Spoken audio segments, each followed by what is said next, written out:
Yesus, Kau sungguh baik. Yesus, nama-Mu indah. Yesus, ku cinta Kau selalu, ku tinggikan, ku agungkan selamanya. Pujimu, mau memujimu, ku selalu pujimu, ku mau menyembahmu, ku selalu sembahmu.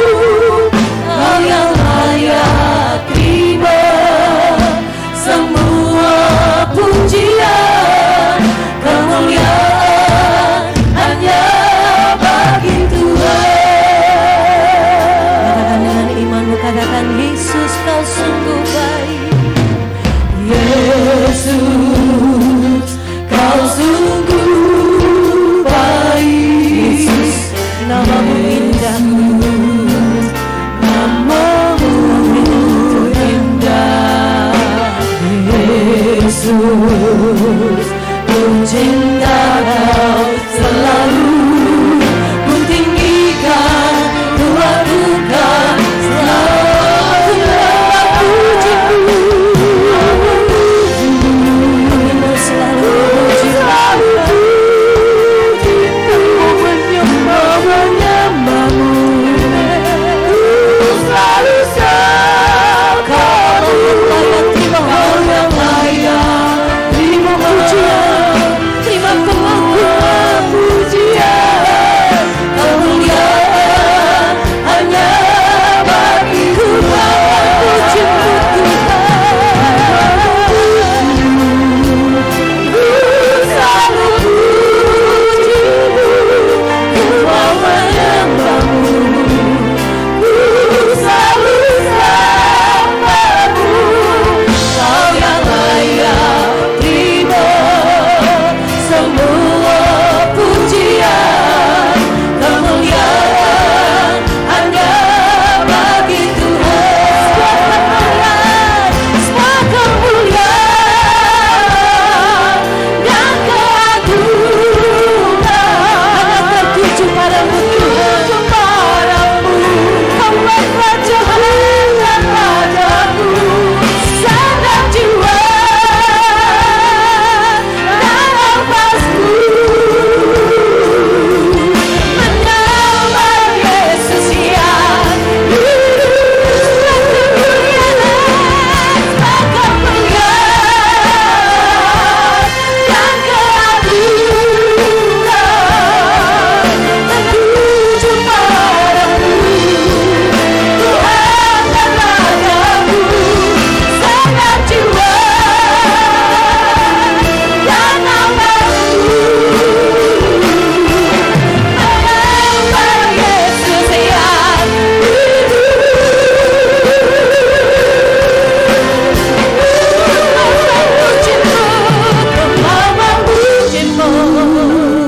Ku selalu pujimu, ku mau menyembah-Mu. Kami mau sembah Engkau Allah yang layak terima pujian kami. Semua pujian, kemuliaan hanya bagi Tuhan. Dikatakan ku mau memuji, pujimu, ku selalu pujimu. Kami menyembah-Mu dalam keadaan apapun kami hari ini. Kami mau tetap menyembah-Mu. Engkau Allah yang layak terima pujian, kemuliaan hanya bagi-Mu Tuhan.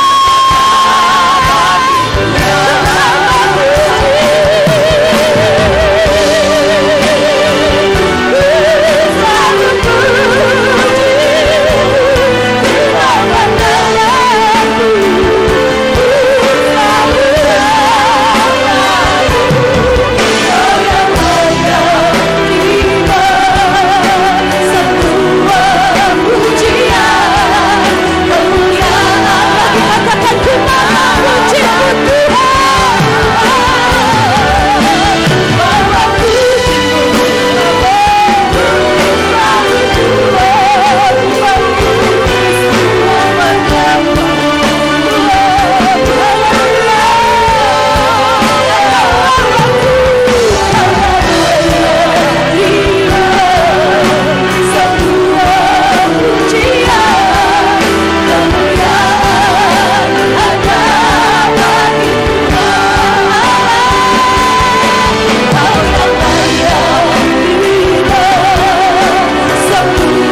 Segala hormat, kuasa, pengagungan kami hanya bagi-Mu Tuhan.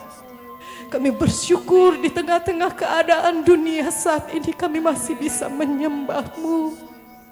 Kami bisa meninggikan-Mu Tuhan dalam keadaan apapun hari ini. Kami percaya Tuhan ada pertolongan-Mu yang sempurna bagi setiap kami. Oleh sebab itu Tuhan kami mau naikkan syukur kami. Lewat pujian kami, lewat penyembahan kami. Dalam keadaan kami di rumah sekalipun Tuhan.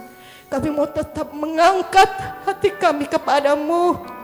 Mengangkat muka kami ke arah-Mu Tuhan, memandang wajah-Mu. Kami percaya Yesus, Engkau hadir dalam setiap kami. Kami percaya Tuhan, ketika kami memuji dan menyembah-Mu, keadaan yang menghimpit kami sekalipun terlepas di dalam nama Tuhan Yesus Kristus. Kami percaya ketika kami lemah, kami dikuatkan lewat pujian kami. Ketika kami berbeban berat, lewat pujian dan pengagungan kami, jiwa kami disegarkan Tuhan. Jiwa kami dipuaskan, ada pemulihan terjadi. Dan kami percaya Tuhan, kuasa Allah bekerja dengan dahsyatnya Tuhan. Dimanapun berada, kuasa-Mu nyata bagi setiap umat-Mu. Kami memuji dan menyembah-Mu Tuhan. Kami percaya hadirat-Mu hadir dan melimpah dalam setiap kami. Terima kasih Bapa. Kami percaya segala pekerjaan kuasa yang datangnya bukan daripada Tuhan. Engkau sudah hancurkan dan patahkan dalam nama Yesus. Hadirat-Mu melimpah, kuasa Roh Kudus-Mu melingkupi setiap kami. Dan kami percaya Tuhan, mujizat-Mu ada dan nyata bagi kami. Di dalam nama Tuhan Yesus Kristus kami mulaikan ibadah ini. Haleluya. Amin. Silakan duduk Bapak Ibu Saudara. Kita akan puji dan agungkan Tuhan. Sebab kita percaya kita punya Tuhan yang ajaib. Kita punya Tuhan yang dahsyat. Yesus ajaib, Tuhanku ajaib. Kasih-Nya ajaib bagiku. Baik yang di rumah, tetap angkat sukacitamu di hadapan Tuhan. Memuji dan menyembah Tuhan. Biarlah setiap pujian kita boleh naik di hadapan Tuhan. Amin. Bertepuk tangan bagi Yesus. Yesus ajaib, Tuhanku ajaib, kasih-Nya ajaib bagiku. Yesus ajaib, Tuhanku ajaib, rahmat-Nya kekal selamanya. Tak berubah kasih-Nya, setiap hari bertambah indahnya. Sampai bumi berlalu dan habislah ragaku, Yesusku ajaib bagiku. Sama-sama katakan Yesus ajaib, Tuhanku ajaib. Yesus ajaib, Tuhanku ajaib, kasih-Nya ajaib bagiku. Yesus ajaib, Tuhanku ajaib, rahmat-Nya kekal selamanya. Tak berubah kasih-Nya, setiap hari bertambah indahnya. Sampai bumi berlalu dan habislah ragaku, Yesusku ajaib bagiku. Tak berubah kasih-Nya, tak berubah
dahsyat. Yesus kita adalah Allah yang perkasa. Mari kita puji dan sembah Dia dengan lebih sungguh lagi. Bangkit berdiri Bapak Ibu Saudara, baik di rumah, dimanapun berada, mari sukacitamu tetap membara di dalam memuji dan menyembah Tuhan.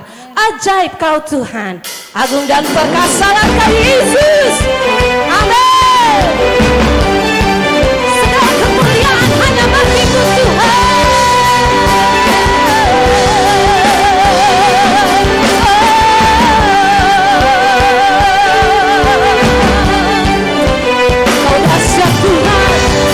Perbuatan-Mu ajaib, tak terbayang, tak terbayang kebesaran-Mu, dan tak terbanding kekuatan-Mu Tuhan.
kasih Tuhan. Engkau Allah yang besar, Allah yang perkasa. Kami percaya Tuhan kebesaran-Mu tiada tara. Di tengah keadaan hari-hari ini Tuhan, begitu ketakutan setiap umat-Mu melanda setiap umat yang ada di dunia ini.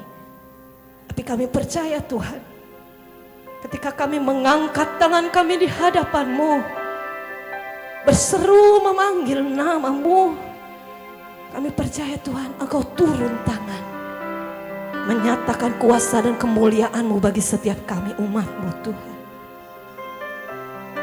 Kami mau berserah sepenuhnya hanya kepada Engkau Tuhan. Engkaulah jawaban, Engkaulah kekuatan dalam setiap hidup kami. Amin. Bila ku angkat tanganku menyerah, Dia akan turun tangan membela, sebab Dia baik, sungguh baik.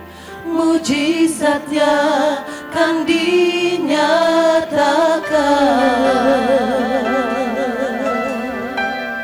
Bila ku angkat tanganku Tuhan, bila ku angkat tanganku menyerah, kami percaya Engkau turun tangan Tuhan. Dia akan turun tangan, karena kami yakin Engkau Allah kami yang baik, sungguh baik.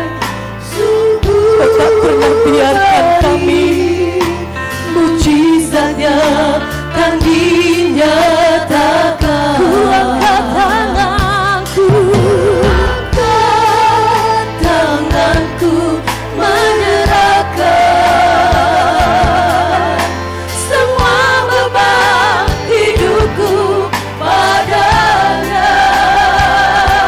Ku angkat tanganku menyerahkan. Ku tahu pasti Dia buka jalan. Sama-sama dengan imanmu katakan, bila ku angkat tanganku, bila ku angkat tangan. Ini kami Tuhan, kami mengangkat tangan kami di hadapan-Mu. Kami percaya Tuhan, kami menyembah Allah yang hidup, kami menyembah Allah yang ajaib. Mujizat-Mu dinyatakan, mujizatnya kan dinyatakan. Ku angkat tanganku,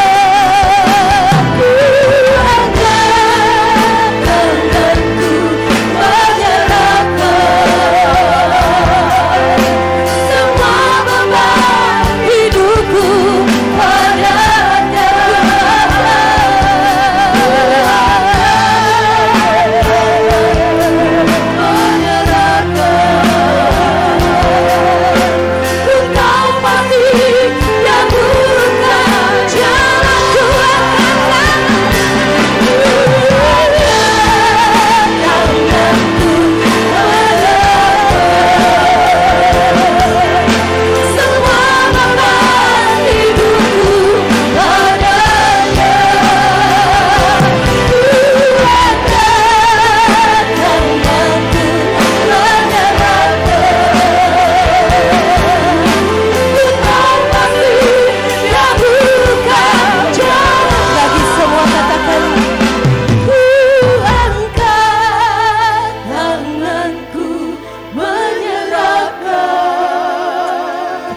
Wajah Yesus,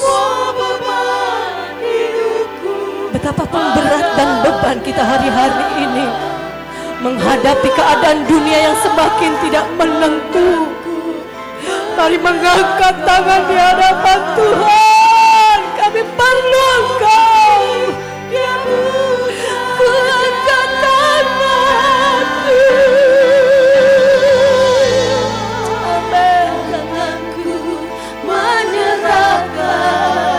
kami Yesus, kami mengangkat angkat tangan kami dan mengharapkan belas kasih-Mu bagi setiap umat-Mu. Kami perlu Kau, Yesus, amin. Kau pasti dia bukan jalanku akan hadapi.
Syukur padamu Tuhan, kami sudah memuji membesarkan nama-Mu Tuhan.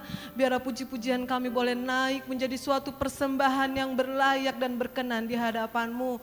Tuhan Yesus, sebentar kami akan dengar firman-Mu. Biar Engkau mensucikan, layakkan kehidupan kami Tuhan.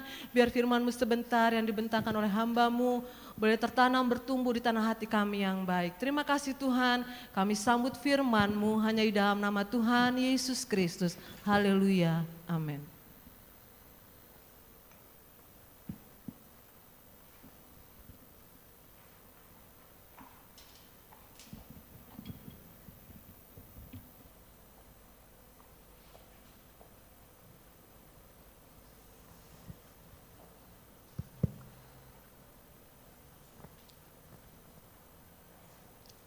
Haleluya.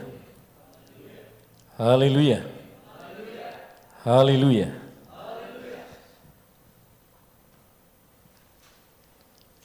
Hari Minggu tanggal 22 Maret ini, Jemaat Tuhan GPD Oret Laboro Tanjung Karang tidak melaksanakan ibadah di gereja. Karena kita mengikuti himbauan Majelis Pusat serta pemerintah pusat dan pemerintah daerah untuk kita sama-sama membantu pencegahan penyebaran COVID-19 di daerah kita masing-masing. Kita melaksanakan ibadah di rumah kita masing-masing sambil berdoa untuk bangsa dan negara kita supaya dapat menghadapi dan mengatasi COVID-19 serta dampak ekonominya.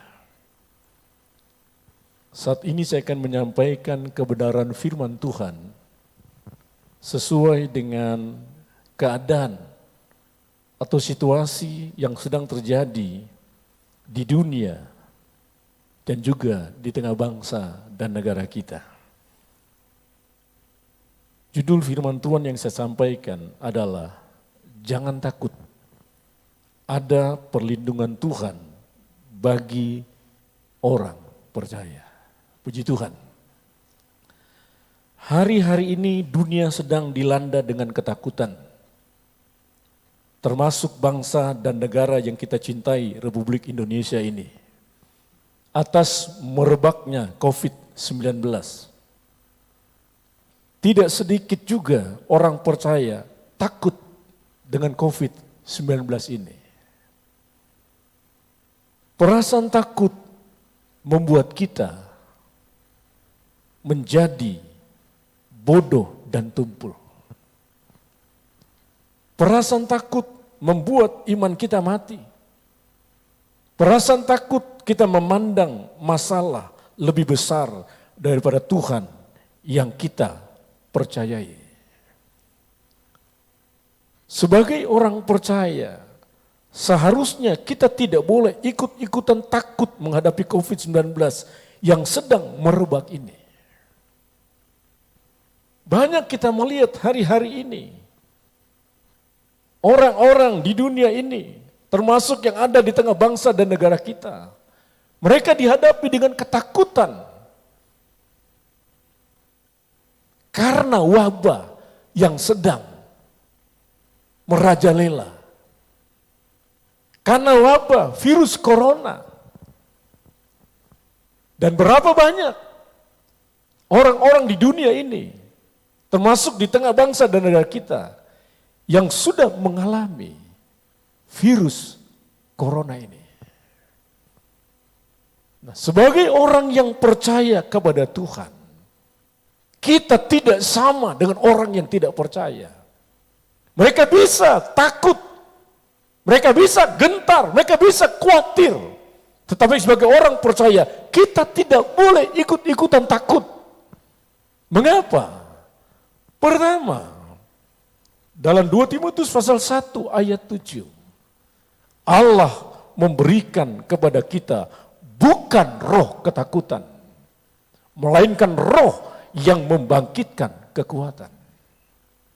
Ini alasan pertama, kenapa kita tidak boleh takut. Allah memberikan kepada kita itu bukan roh ketakutan, tapi roh yang membangkitkan kekuatan. Kedua, 1 Yohanes pasal 4 ayat 4 bagian B.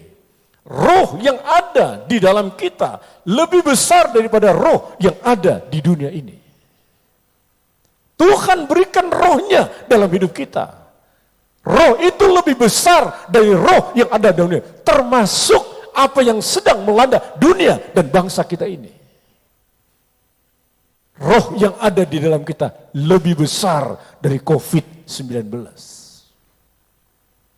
Lalu yang ketiga, Matius pasal 1 ayat 23, Dia Immanuel menyertai kita. Ada Yesus yang menyertai kita. Karena Dia menyertai kita, seharusnya kita tidak boleh takut menghadapi keadaan yang sedang terjadi di dunia kita ini. Nah, pertanyaannya adalah, apa jaminan perlindungan Tuhan atas hidup orang percaya? Tadi judul firman Tuhannya saya katakan, jangan takut, ada perlindungan Tuhan bagi orang percaya. Nah, pertanyaannya adalah, apa jaminan perlindungan Tuhan atas hidup orang percaya? Kita akan melihat jawabannya yang saya ambil dalam kitab Mazmur pasal 91. Judul perikop Mazmur pasal 91 itu adalah dalam lindungan Allah. Di dalam Mazmur 91 itu ada 6 jawaban jaminan perlindungan Tuhan atas hidup orang percaya. Yang pertama, kita bisa melihat dalam Mazmur 91 ayat 3 bagian A. Ia meluputkan kita dari jerat penangkap burung. Ini jaminan perlindungan Tuhan yang pertama bagi kita. Ia meluputkan kita dari jerat penangkap burung. Artinya, saudara, ada musuh yang selalu memasang jerat dalam hidup kita orang percaya. Kenapa musuh memasang jerat? Supaya kita jatuh di dalam jerat itu. Tetapi kita bersyukur. Ayat ini katakan Tuhan yang memberikan jaminan perlindungan, Dia luputkan kita dari jerat penangkap burung ini. Lalu yang kedua, dalam Mazmur 91, ayat 3b, ayat 5 sampai ayat 7. Dia meluputkan kita dari penyakit sampar dan penyakit menular. Apa yang sedang melanda dunia kita, juga melanda bangsa dan negara kita, ini termasuk penyakit menular. Virus corona ini menular dari satu orang ke orang yang lain. Dari satu wilayah ke wilayah yang lain. Dari satu negara ke negara yang lain. Dan berapa banyak orang yang sudah mengalami penyakit menular karena virus corona ini. Tapi firman Tuhan katakan, Tuhan itu meluputkan kita dari penyakit sampar atau penyakit menular ini. Dalam Mazmur 91 ayat 7 dijelaskan di sana penyakit sampar dan menular ini mengakibatkan banyak kematian. 1.000 orang di sisimu, 10.000 orang di kananmu. Ayat itu katakan, itu tidak akan menimpamu. Kenapa? Karena inilah jaminan perlindungan Tuhan bagi kita orang percaya. Dia luputkan kita dari penyakit sampar dan penyakit menular yang mengakibatkan banyak orang terbunuh dengan penyakit ini. Tapi Tuhan meluputkan kita. Tidak akan menimpa penyakit sampar itu dalam hidup kita. Lalu yang ketiga, Mazmur 91 ayat 10. Di sana dikatakan malapetaka tidak akan menimpamu. Apa malapetaka itu, saudara? Malapetaka itu sama dengan musibah. Malapetaka itu sama dengan bencana.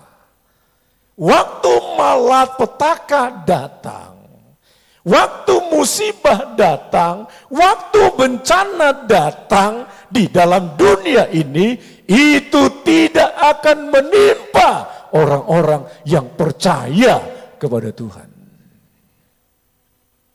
Lalu yang keempat dalam Mazmur 91 ayat 13.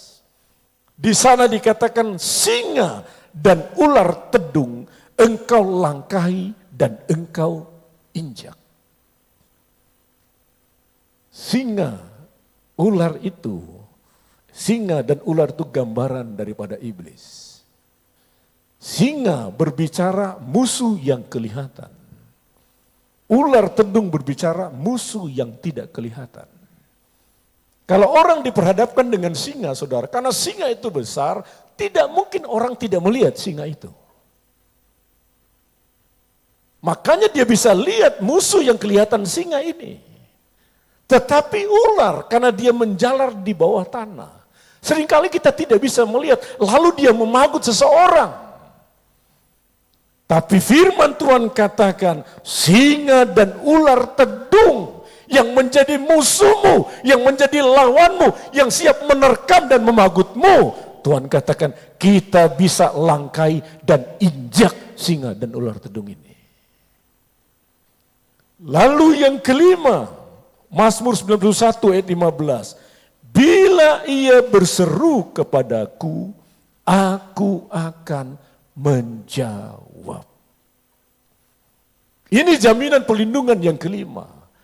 Kalau orang percaya itu berseru, kalau orang percaya itu berdoa kepada Tuhan, ayat itu tadi katakan Tuhan akan menjawab seruan dan doa orang percaya itu. Waktu orang percaya itu menghadapi masalah, persoalan, ujian, penderitaan, tekanan yang datang dalam hidupnya, waktu dia berseru dan berdoa kepada Tuhan, Tuhan katakan, aku akan menjawab seruan dan doamu. Lalu yang keenam, yang terakhir, jaminan perlindungan Tuhan atas hidup orang percaya. Mazmur 91 ayat 16. Dengan panjang umur akan kukenyangkan dia. Apa panjang umur itu, saudara?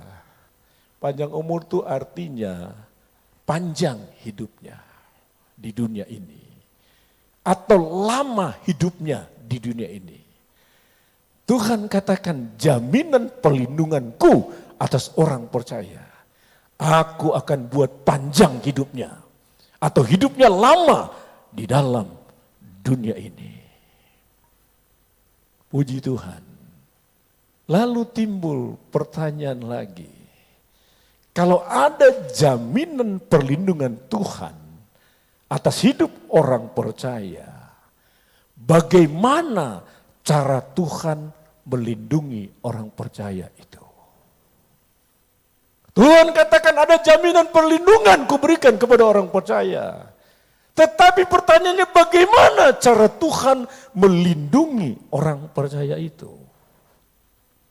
Saya memberikan ada 3 cara Tuhan melindungi orang percaya yang semuanya itu ada di dalam Mazmur 91.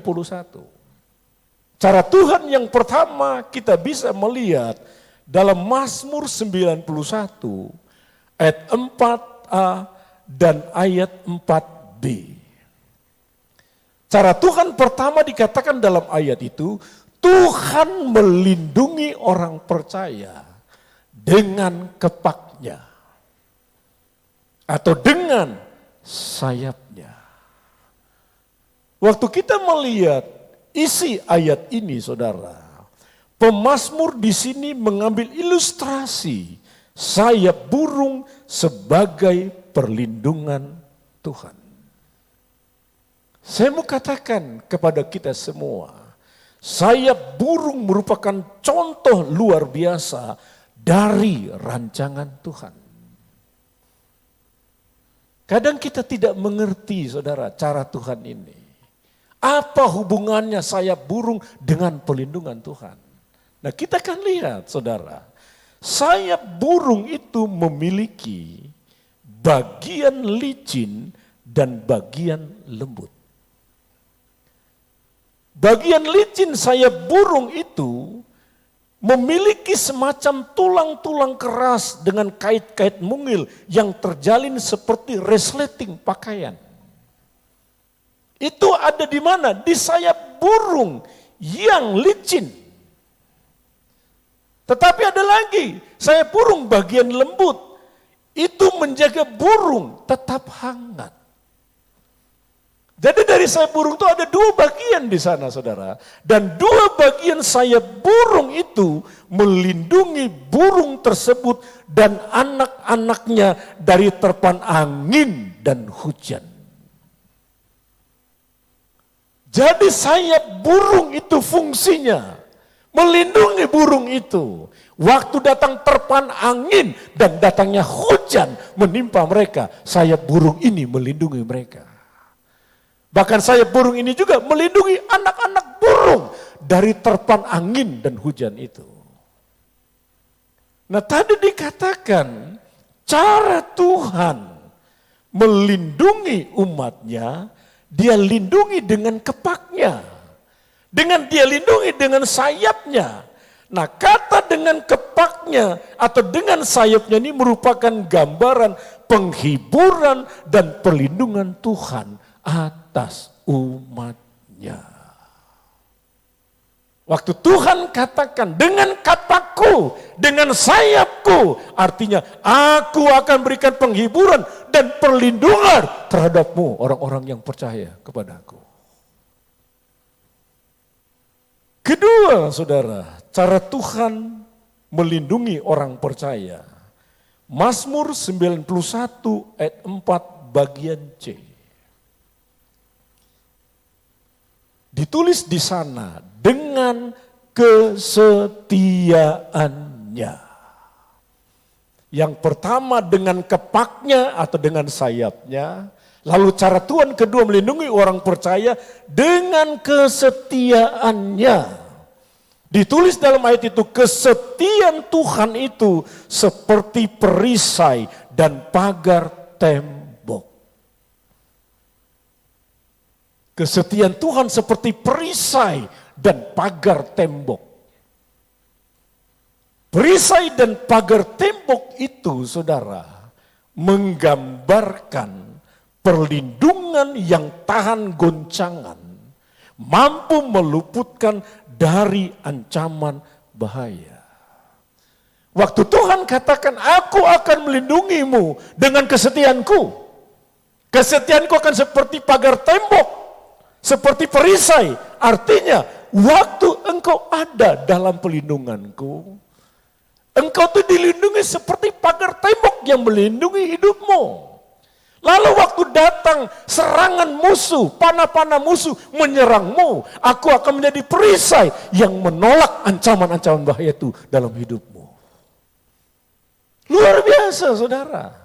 Cara Tuhan melindungi kita luar biasa. Dengan kapaknya, dengan kesetiaannya. Lalu yang ketiga, cara Tuhan melindungi orang percaya. Kalau kita baca Mazmur 91 ayat 11 dan 12. Di sana dikatakan cara Tuhan melindungi umatnya. Dia akan memerintahkan malaikatnya untuk menjaga kita di segala jalan kita. Dia perintahkan malaikatnya menjaga kita di segala jalan kita.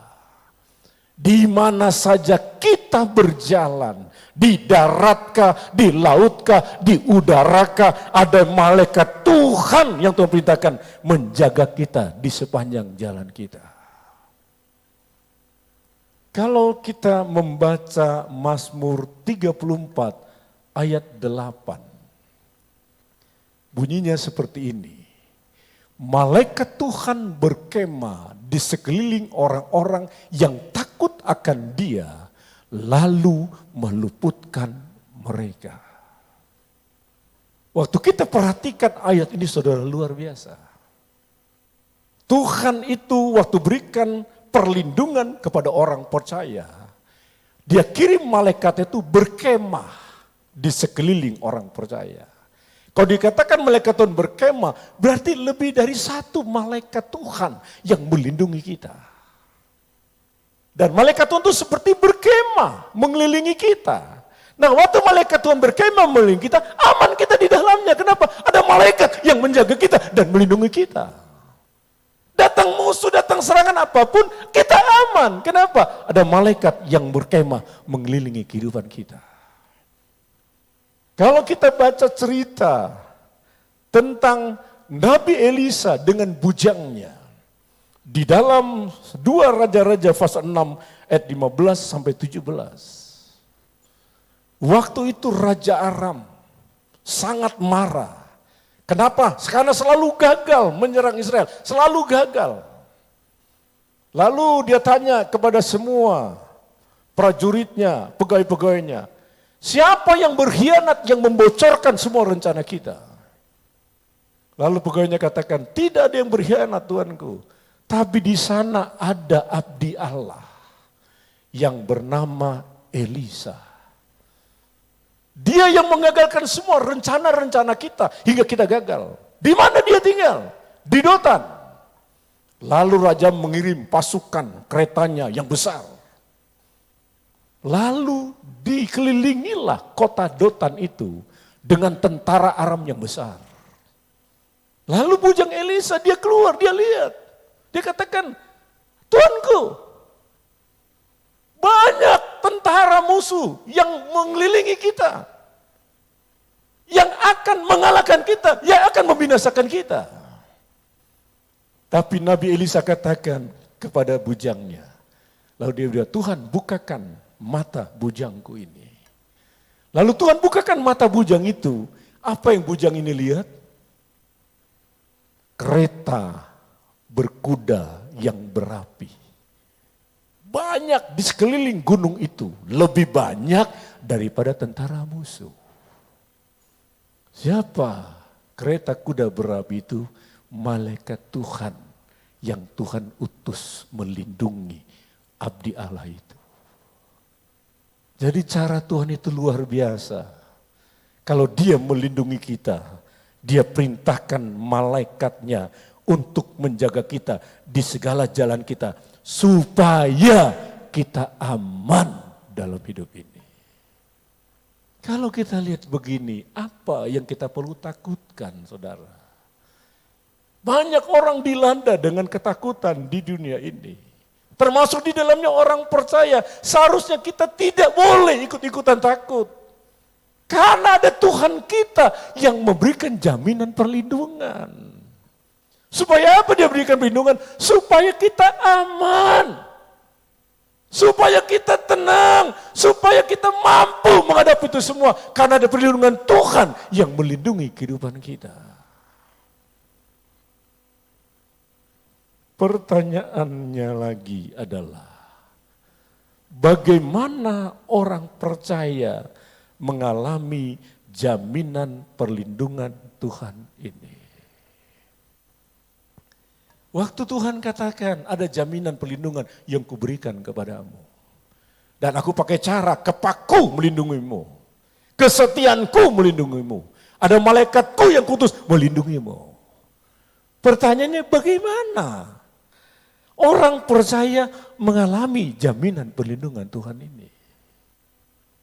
Saya memberikan 3 hal yang harus dilakukan oleh orang percaya. Kalau orang percaya itu ingin mengalami jaminan perlindungan Tuhan. Tetap kita melihat dalam Mazmur 91. Yang pertama kita bisa baca dalam Mazmur 91 ayat 1 sampai ayat 2 bagian A.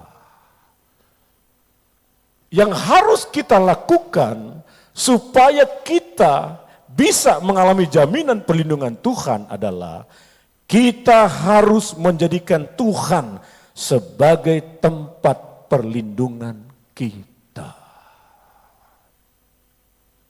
Kalau kita ingin mengalami jaminan perlindungan Tuhan, kita harus jadikan Tuhan itu sebagai tempat perlindungan kita. Tidak mungkin Tuhan memberikan perlindungan kalau kita tidak jadikan Dia sebagai tempat perlindungan kita. Nah, dalam ayat 1 itu dikatakan seperti ini. Duduk dalam lindungan yang maha tinggi dan bermalam dalam naungan yang maha kuasa.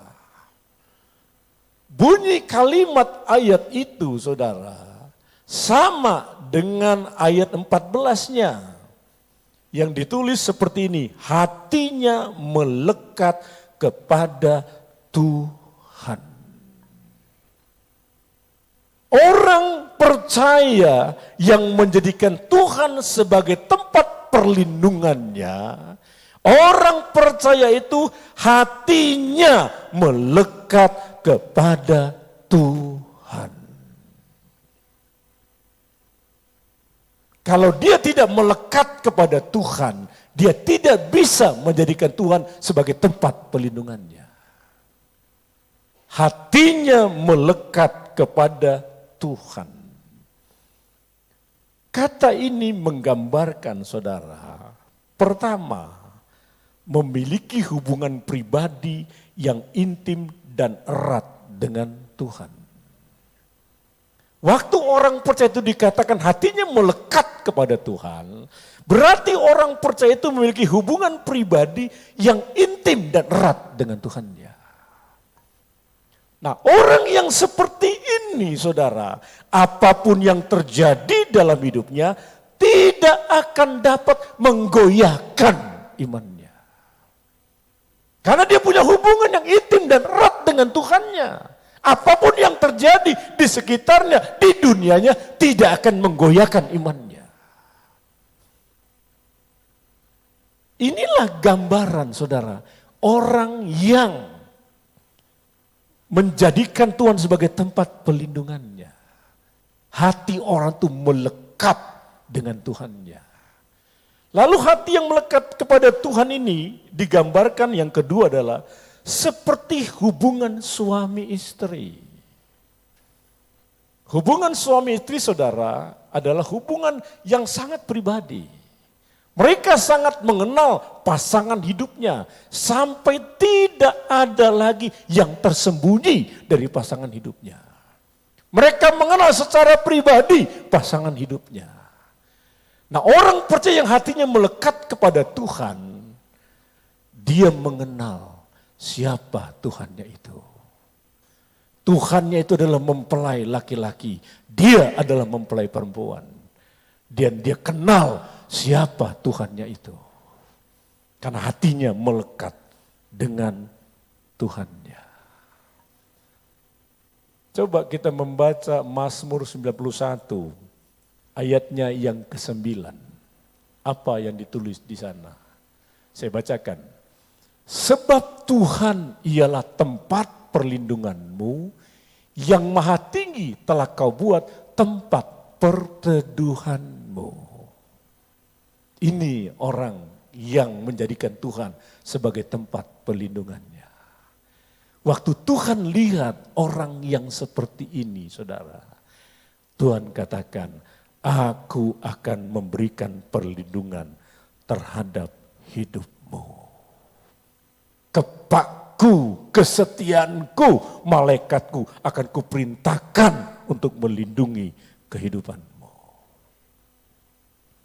Lalu yang kedua yang harus kita lakukan sebagai orang percaya, kalau kita ingin mendapatkan jaminan perlindungan Tuhan.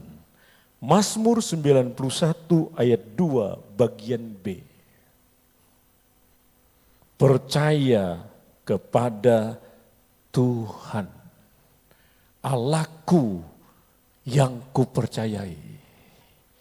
Artinya waktu orang menyebut seperti ini, berarti dia percaya kepada Tuhannya. Percaya kepada Tuhan di sini, saudara. Percaya dan mengandalkan Tuhan itu. Jadi bukan hanya percaya di mulut, saudara, tapi tidak ada tindakan. Tidak. Percaya di sini, dia percaya, lalu dia andalkan hidupnya kepada Tuhannya. Jadi ada tindakan waktu dia katakan, Tuhan saya percaya kepadamu. Dan saya andalkan hidupku kepadamu. Nah, percaya yang seperti inilah yang Tuhan ingin lihat dalam hidup kita orang percaya. Bagaimana percayamu, engkau yang bisa menilai. Percaya yang seperti apa yang kau lakukan kepada Tuhanmu. Dan Tuhan katakan, engkau harus percaya kepadaku dengan juga engkau mengandalkan aku di dalam kehidupanmu. Coba kita perhatikan Mazmur 40 ayat 5. Apa yang ditulis di sana? Saya bacakan. Berbahagialah orang yang mana? Yang menaruh kepercayaannya pada Tuhan. Yang tidak berpaling kepada orang-orang yang angkuh. Atau kepada orang-orang yang telah menyimpang kepada kebohongan. Ini orang percaya yang mengandalkan Tuhan. Kenapa? Percaya dia tidak pernah dialihkan kepada orang-orang lain. Kadang-kadang banyak kita melihat waktu orang itu dikatakan percaya kepada Tuhan, dia menghadapi masalah yang berat dalam hidupnya. Sepertinya secara logika tidak ada jalan keluar. Dia alihkan kepercayaannya kepada orang lain. Dia lebih percaya yang kelihatan daripada yang tidak kelihatan. Dia percaya kepada Tuhannya, tapi dia tidak andalkan hidupnya kepada Tuhannya. Pemazmur tadi katakan dalam Mazmur 40 ini, orang yang percaya kepada Tuhan, yang menaruh percaya kepada Tuhan, dia tidak akan berpaling kepada orang-orang lain, saudara. Kenapa? Karena dia andalkan Tuhan di dalam hidupnya. Dia percaya Tuhan bisa menolong hidupnya. Kan dampak daripada COVID-19 ini, bukan saja banyak orang terserang dengan virus ini, tetapi ada dampak ekonomi. Akibat daripada merabaknya COVID-19 ini. Kita lihat sekarang kota-kota yang dikunci, yang ditutup. Bagaimana dampak ekonominya. Waktu pemerintah katakan 2 minggu kita harus di rumah. 2 minggu kita harus di rumah, nggak usah keluar. Supaya apa? Supaya kita menahan penyebaran virus ini. Saya keluar rumah, saudara. Sekalian saya cek, saya ngobrol, saudara. Semua katakan sepi. Saya sarapan di warung kopi di Antasari. Sering saya bawa hamba Tuhan sarapan di sana. Ibu Gembala tanya bagaimana? Sangat sepi, Bu. Sangat sepi dan bahasanya sedih. Sedih. Lalu saya ngobrol lagi ke satu tempat lagi di rumah makan. Turun omset 50%, Pak. Turun omset 50%. Kita lihat dampaknya. Luar biasa dampak secara ekonomi. Inilah di mana kita lihat fakta-fakta yang sedang kita saksikan ini. Itu sebabnya kita perlu kepercaya kepada Tuhan dan mengandalkan Tuhan dalam hidup kita. Waktu kita katakan kita menaruh kepercayaan kita kepada Dia, jangan berpaling kepada orang lain. Kenapa? Tuhanmu sanggup melindungimu. Tuhanmu sanggup tetap menurunkan berkat atas situasi yang sedang terjadi ini. Karena Dia sumber berkat kita orang percaya. Yeremia 17 ayat 7 katakan, diberkatilah orang yang mengandalkan Tuhan. Siapa orang ini yang percaya kepada Tuhannya? Dia percaya sambil dia andalkan hidupnya kepada Tuhan. Yeremia katakan, diberkatilah orang yang mengandalkan Tuhan. Langkah atau yang ketiga yang dilakukan oleh orang percaya untuk mengalami jaminan perlindungan Tuhan ini. Yang ketiga dalam Mazmur 91 ayat 15. Ditulis di sana, berseru kepada Tuhan. Jadi yang ketiga yang harus kita lakukan, kita harus berseru kepada Tuhan. Yang pertama kita jadikan Tuhan sebagai tempat perlindungan kita. Lalu yang kedua kita percaya kepada Tuhan. Dan yang ketiga adalah kita berseru kepada Tuhan. Kata berseru ini ditulis dengan kata gara. Yang artinya memanggil Tuhan itu datang. Jadi waktu dia berseru kepada Tuhan, dia memanggil Tuhan itu datang dalam hidupnya. Nah berseru di sini saudara, di mana dia bisa memanggil dan Tuhan itu datang dalam hidupnya, berseru di dalam kebenaran. Jadi bukan sembarangan kita berseru kepada Tuhan saudara. Kalau kita ingin waktu kita berseru, dia datang dalam hidup kita, kita berseru di dalam kebenaran. Bagaimana orang yang berseru di dalam kebenaran? Coba kita lihat Mika pasal 3 ayat 4. Saya bacakan. Mereka sendirilah nanti akan berseru-seru kepada Tuhan. Tetapi ia tidak akan menjawab mereka. Kita lihat ada orang berseru kepada Tuhan, tapi Tuhan tidak menjawab mereka. Ia akan menyembunyikan wajahnya terhadap mereka. Kenapa? Karena pada waktu itu sebab jahat perbuatan-perbuatan mereka. Jadi ada orang yang berseru Tuhan tolong saya, sembuhkan sakit saya, lindungi keluarga saya, berkati usaha saya. Tapi dikatakan Tuhan memalingkan atau menyembunyikan wajahnya. Tuhan tidak jawab seruan orang itu. Kenapa? Karena jahat perbuatan-perbuatan mereka. Mereka berseru, tapi mereka tidak berseru di dalam kebenaran. Mereka berseru, kejahatan tetap mereka lakukan dalam hidupnya. Nah, berseru yang seperti ini tidak mungkin Tuhan jawab seruannya. Kalau kita mau katakan kita berseru lalu memanggil dia datang dalam hidup kita, kita harus berseru di dalam kebenaran. Di mana kita tidak lakukan kejahatan-kejahatan dalam hidup kita. Yang kedua, ini ayat terakhir, Matius 7 ayat 21 sampai 23. Saya bacakan, bukan setiap orang yang berseru kepadaku, Tuhan, Tuhan, akan masuk ke dalam kerajaan surga, melainkan dia yang melakukan kehendak Bapakku yang di surga. Dua-dua.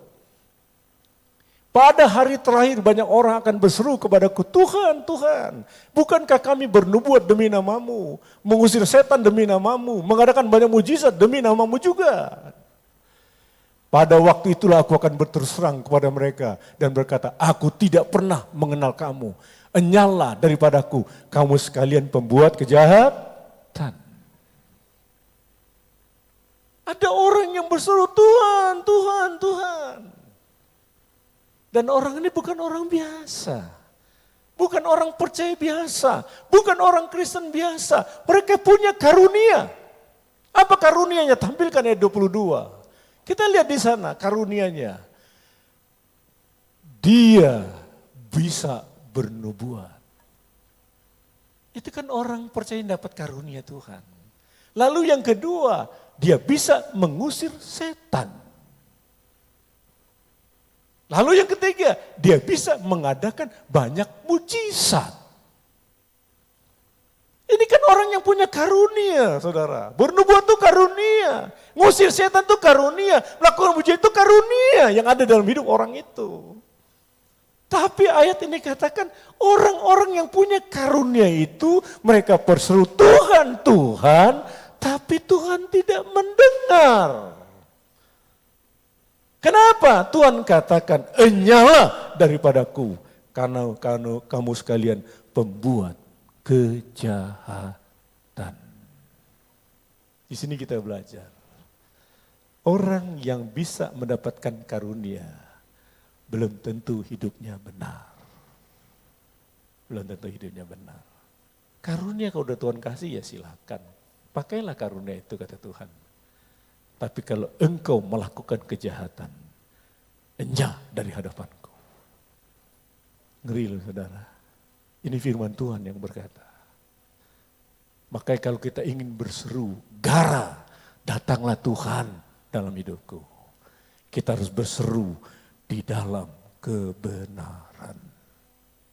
Artinya kita memanggil dia datang dalam hidup kita. Karena dia lihat kita tidak melakukan kejahatan dalam hidup ini.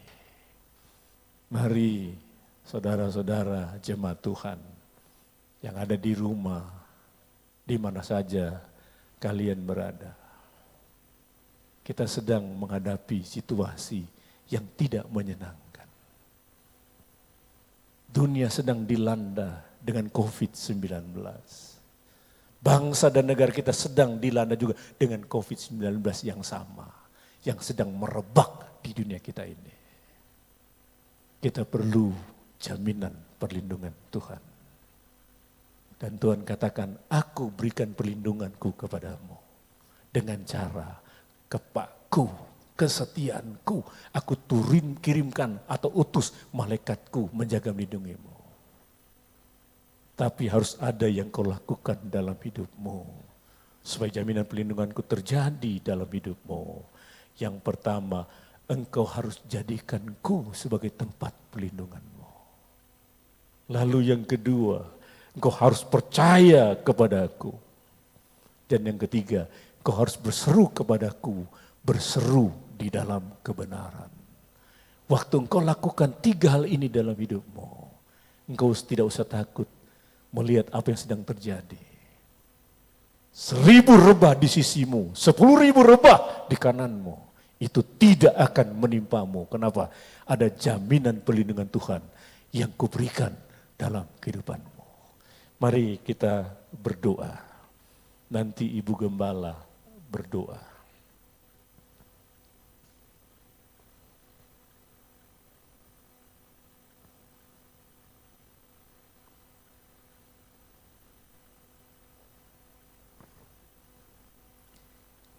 Bapa di dalam surga, dalam nama Tuhan Yesus Kristus, kami datang kepadamu Tuhan. Kami mengucap syukur bahwa kami kembali dapat mendengar firman-Mu. Ada janji perlindungan yang Kau berikan bagi kami orang-orang yang percaya kepadamu Tuhan. Yang selalu berseru kepadamu, yang selalu melekatkan diri kami kepadamu, yang selalu mau berada di jalan-jalan kebenaran-Mu. Janji-Mu ini Tuhan menjadi nyata dalam hidup kami orang-orang percaya. Itu sebabnya Tuhan, bawalah kami umat-Mu Tuhan, jemaat-Mu dimanapun mereka berada, di rumah yang saat ini sedang beribadah kepadamu Tuhan. Karuniakanlah kepada kami, berikanlah kepada kami roh yang membangkitkan kekuatan, kasih dan ketertiban itu dalam hidup kami. Roh-Mu itulah yang akan menuntun kami Tuhan untuk hidup dalam jalan-jalan dan kebenaran-Mu. Sehingga kami boleh melihat janji-Mu itu dinyatakan dalam hidup kami. Terima kasih Tuhan, Engkau kuatkan semua kehidupan anak-anak-Mu, umat-Mu dimanapun mereka berada Tuhan. Di seluruh dunia ini Tuhan, Engkau tolong Tuhan Yesus semua anak-anak-Mu Tuhan. Engkau memberikan mereka perlindungan, kekuatan yang baru daripada Engkau Tuhan. Bagi keluarga-keluarga mereka Tuhan yang mengalami Tuhan penyakit ini Tuhan, dan ada banyak di antara mereka yang sudah ditinggalkan oleh orang-orang yang dikasihi. Tuhan, Engkau berikan mereka kekuatan Tuhan. Engkau akan melalukan semua ini dari kehidupan kami. Karena kami tahu Engkau Allah yang penuh dengan kasih. Engkau Allah yang penyayang. Engkau Bapa kami yang sangat baik. Tidak selamanya Tuhan Engkau akan biarkan hal ini. Engkau akan lalukan semua ini dari kehidupan kami. Terima kasih banyak Bapa. Kami mengucap syukur dan kami taruh firman-Mu di dalam hati kami, dalam nama Yesus. Akhirnya terimalah berkat dari Allah Bapa, rahmat cinta kasih dari Yesus Kristus, bimbingan dan persekutuan dari kuasa Roh Kudus menyertai kita sekalian saat ini, esok, sampai selama-lamanya. Haleluya, haleluya, amin. Tuhan berkati.